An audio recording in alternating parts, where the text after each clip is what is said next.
ऐसा सुनाने जा रहा हूँ जो हम सबकी जिंदगी के लिए बहुत ही जरूरी है। एक 24 साल का लड़का ट्रेन की खिड़की पर बैठकर बाहर देख रहा था और अपने पिता से कहा कि पापा देखो, सारे पेड़ पीछे जा रहे हैं। उसके पिता ने स्माइल की। पास में बैठा एक कपल सोच ही रहा था कि उस बच्चे ने फिर से कहा, अरे पापा देखो, सारे बादल हमारे साथ जा रहे हैं।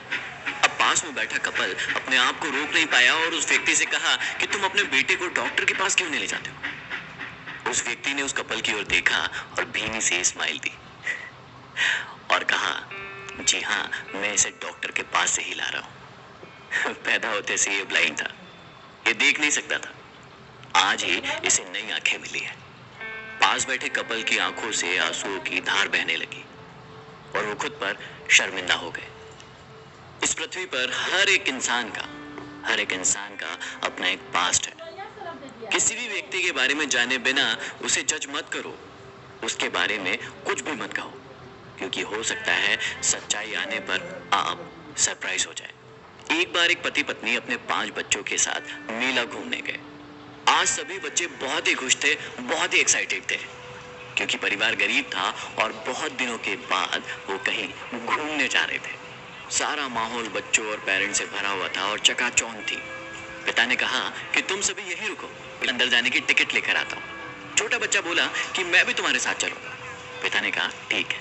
पिता अपने बेटे को गोदी में बिठाकर लाइन में लग गए और बेटा अपने पिता से बातचीत करने लगा, बोलने लगा कि अंदर जाकर मैं ये खाऊंगा, वो खाऊंगा, और पिता भी कहने लगे बिल्कुल, सारी चीजें करेंगे, हम मस्ती करेंगे, एंजॉय करेंगे। अब लाइन आगे बढ़ती गई और आया उस व्यक्ति का नंबर।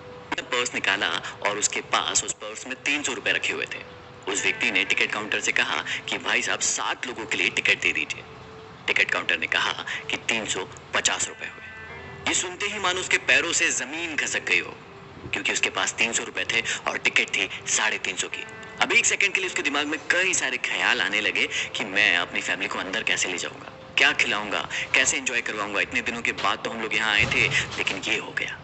टिकट काउंटर ने कहा, लाइए भैया पैसे दीजिए, पीछे और भी लोग खड़े हैं। और इतने में ही पीछे से एक व्यक्ति ने उसकी पीठ थपथपाई और कहा, भाई साहब आपके 500 रुपए नीचे गिर गए, उठा लीजिए। उसने पीछे मुड़कर देखा तो वाकई में वहां पर 500 रुपए पड़े हुए थे। उसे कुछ समझ नहीं आ रहा था। उसने वो 500 रुपए उठाए और वहां से टिकट कटवाई और आगे बढ़ गया। लेकिन ये पूरा वाकया पीछे वाले आदमी का बेटा बहुत ही गौर से देख रहा था। बेटा छोटा था, लेकिन देख रहा था कि किस प्रकार उसके पिता ने अपने